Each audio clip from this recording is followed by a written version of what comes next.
আজকে বানাবো আব্বু আম্মুর পছন্দের একটা খাবার। অনেকদিন ধরে অপেক্ষা করছিলাম যে তারা কবে আসবে এবং নিজের হাতে আমি এই খাবারগুলো বানিয়ে খাওয়াবো। ফাইনালি সেই সুযোগ চলে এসেছে। তো এইখানে কিন্তু আজকে আমি কি বানাচ্ছি সেটা হয়তো আপনারা বুঝেই গিয়েছেন। আসসালামু আলাইকুম, কেমন আছেন আপনারা সবাই? আশা করছি সকলে আল্লাহর রহমতে ভালো আছেন। তো এইখানে আমরা দুপুরের খাবার খেতে বসলাম সবাই মিলে। আজকে রান্নার কোনো ভিডিও করা হয়নি। আজকে রান্না করেছে পেঁপে আলু দিয়ে মাছ, সেই সাথে ডাল রয়েছে, আর বাটিতে যে খাবার এসেছিল তার ভিতরে ছিল হচ্ছে মুরগির গোশ আর করলা ভাজি করেছে আম্মু। সেই সাথে ছিল হচ্ছে কচু, মানে যে কচু হচ্ছে বরিশাল থেকে আম্মু এনেছিল, সেগুলোকে চিংড়ি মাছ দিয়ে রান্না করেছে। তো এইদিকে সবাই মিলে এখন একসঙ্গে বসে খাবার খাচ্ছি। ভালোই লাগছে, বাবা মা একসঙ্গে থাকতে থাকতে কিন্তু আমাদের খুব সুন্দর সুন্দর আনন্দের মুহূর্তগুলো কাটছে। এমন সময় যেহেতু আমি, আমার হাজব্যান্ড, বাবু এরা মিলেই থাকি, তো যখন কিনা আমাদের বাসায় মেহমান আসে ভীষণই ভালো লাগে।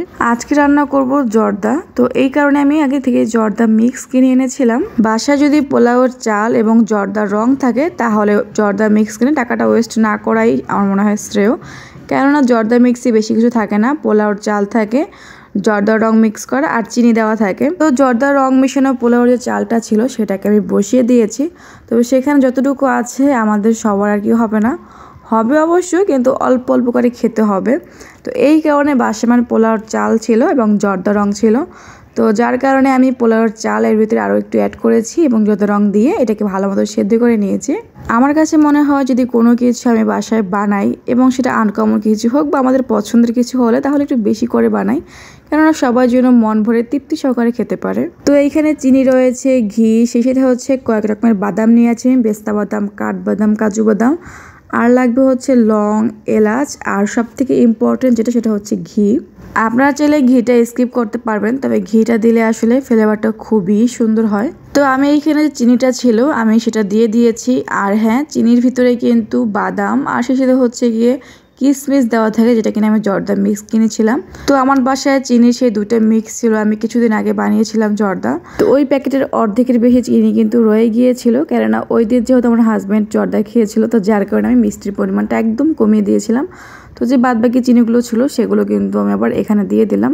আমি যেহেতু চালের পরিমাণটা একটু বাড়িয়ে দিয়েছি, তাই চিনির পরিমাণটাও তো বাড়াতে হবে। তো এইদিকে অল্প কিছু জিনিস আমার প্রয়োজন, তো যার কারণে বাবুর আব্বু নিয়ে আসলো, যেমন হলুদের গুঁড়া, মরিচের গুঁড়া, সেই সাথে ছিল হচ্ছে ধনিয়া গুঁড়া। বাবুকে সুজির মধ্যে মাঝে মাঝে একটু মিষ্টি দিয়ে খাওয়ায়, তো এই কারণে মিষ্টি শেষ হয়ে গিয়েছিল, মিষ্টি আনা হলো।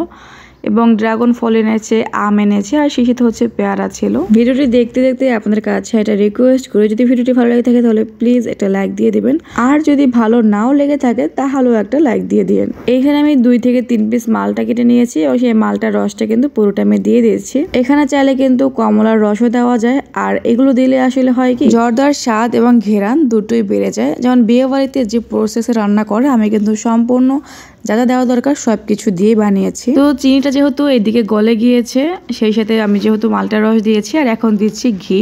আমি এইখানে 3 চামচ পরিমাণ ঘি দিয়েছি, যেহেতু আজকে আমাদের চালের পরিমাণটা একটু বেশি আছে। এরপরে দিব হচ্ছে লং আর দারুচিনি।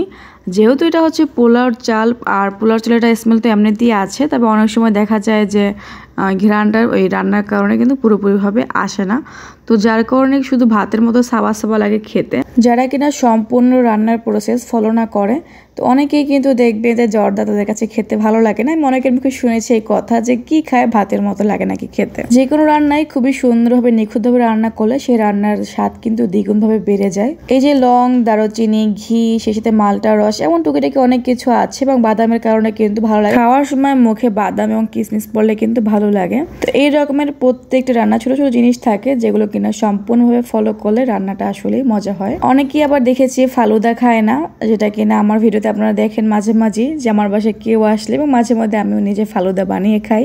আমাদের বাসায় কিন্তু আগে কখনো কেউ ফালুদা খেত না, তো আমার হাতে বানিয়ে খাওয়ানোর পরে এখন সবাই আমার ফালুদা খাওয়ার ফ্যান হয়ে গিয়েছে। আমার নানু এবং নানা ভাইকে কিন্তু ফার্স্ট টাইম খাইয়েছিলাম যখন তারা আমাদের বাসায় এসেছিল, তাদের কাছে নাকি ভীষণ ভালো লেগেছে। আজকে যেহেতু জর্দা বানাচ্ছি, তো 1-2 দিন বাদে কিন্তু আর ফালুদাটা বানাবো, সেটা আপনারা দেখতে পাবেন। তো ওইদিকে আমার জর্দাটা অলমোস্ট হয়ে গিয়েছে, আর জর্দার যে চালটা আছে সেটা যখন আমি সেদ্ধ করেছি তখন কিন্তু 80% সেদ্ধ করেছি, এবং বাদ বাকি 20% কিন্তু এই রান্নার মাঝেই সেদ্ধ হয়ে যায়। আর না হয় যখন চালটা আপনি সেদ্ধ করবেন পুরোপুরি সেদ্ধ হয়ে গেলে পরবর্তীতে সম্পূর্ণ রান্না শেষ করতে করতে কিন্তু চালটা একদম নরম হয়ে যাবে। তো এইখানে আমি সম্পূর্ণভাবে জর্দাটা একটু ঝরঝরে করে তারপরে নামিয়ে নিচ্ছি। এক্সট্রা যে চিনির পানিটা গায়ে লেগেছিল সেটা হচ্ছে আমি চুলার হিট বাড়িয়ে দিয়ে ভালো মতো শুকিয়ে নিয়েছি। এইবার একটা প্লেটে আমি সুন্দরভাবে পরিবেশন করে নিয়েছি।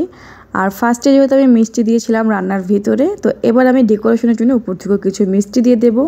সেই সাথে আমি দিচ্ছি এখানে পেস্তা বাদাম এবং কাঠবাদাম। এগুলো হচ্ছে ডেকোরেশনের জন্য, দেখতে খুবই সুন্দর লাগে। তো পাশেই আমার আম্মু দাঁড়িয়েছিল, সবাইকে দেখাচ্ছিলাম যে দেখো আম্মু কেমন হয়েছে, এবং আপনারাও দেখে কমেন্টস করে জানাতে পারেন যে দেখতে আসলে কেমন লাগছে, কেননা আপনাদেরকে তো আর খাওয়াতে পারবো না এবং খাইয়ে জিজ্ঞেসও করতে পারবো না যে টেস্ট কেমন হয়েছে, তাই আপনারা না হয় দেখেই বলেন। তো পাশে আমার আম্মু দাঁড়িয়েছিল, আম্মুকে খাইয়ে দিচ্ছিলাম আমি এইভাবে করে। চুলা থেকে যেহেতু মাত্র নামিয়েছি, এটা প্রচন্ড গরম ছিল, আর ঠান্ডা করে ফ্রিজে রেখে পরবর্তীতে খেতে কিন্তু ওইটার স্বাদটা বেশি ভালো লাগে। তো এখান থেকে আম্মু অল্প একটু খেয়ে তারপরে কিন্তু আমরা সবটা ফ্রিজে রেখে দিয়ে পরে খেয়েছিলাম। বাবুর প্যাম্পাস শেষ হয়ে গিয়েছিল, তো প্যাম্পাস কিনবো ভেবেছিলাম, কিন্তু একটা আন্টি আমার বাবুকে প্যাম্পাস উপহার দিয়েছে। বাবুর যখন 3 থেকে 4 দিন বাবুর বয়স, তো ওই সময় এই আন্টি কিন্তু বাবুকে ফার্স্ট টাইম প্যাম্পাস উপহার দিয়েছিল, এবং প্রথমবার বাবুর যখন 8 দিন কি 9 দিন বয়স তখন আন্টির দেওয়া প্যাম্পাস দিয়েই কিন্তু ফার্স্ট টাইম বাবুকে প্যাম্পাস পরানো শুরু করেছিলাম। তো এই তো এখন আবার অনেকগুলো ড্রাইপার উপহার দিয়েছে, ভালোই হলো, ভেবেছিলাম কিনবো, কিন্তু এই সুযোগে এখন আমরা অনেকগুলো পেয়ে গেলাম।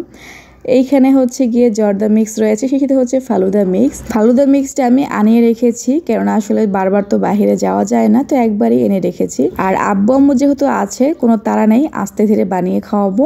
এইখানে ছিল হচ্ছে ফ্রোজেন দই। তো এই দইটা আসলে আমি কিনে একদম ঠকে গিয়েছি, দইটা একদম ভালো ছিল না। ফার্স্ট টাইম নিয়েছি ওই দোকান থেকে, আসলে এই রকমের দই ভালো লাগে না, যেগুলো হচ্ছে হাড়ির দই, ওগুলোর যে স্বাদ আর এগুলোর স্বাদ ডিফারেন্স, বলে যেটা হোমমেড দই নেন ভালো লাগবে।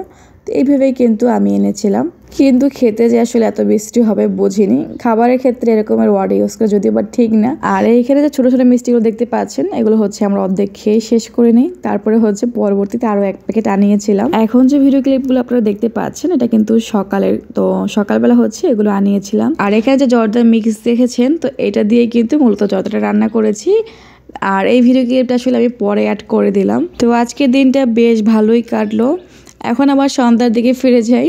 তো এইখানে বাবুর জন্য একটা গাড়ি এনেছে বাবুর আব্বু। তো প্রথমবার বাবুর জন্য খেলনা কিনে আনা হলো। ওর জন্য এতদিন কোন রকমের খেলনা কিনিনি, ভেবেছি যে হয়তো কিছু বুঝবে না, কিন্তু সেদিন একটা আন্টির বাসায় যাওয়ার পরে অনেকগুলো খেলনা পেয়ে সে বসে বসে সেগুলো দিয়ে খেলেছে।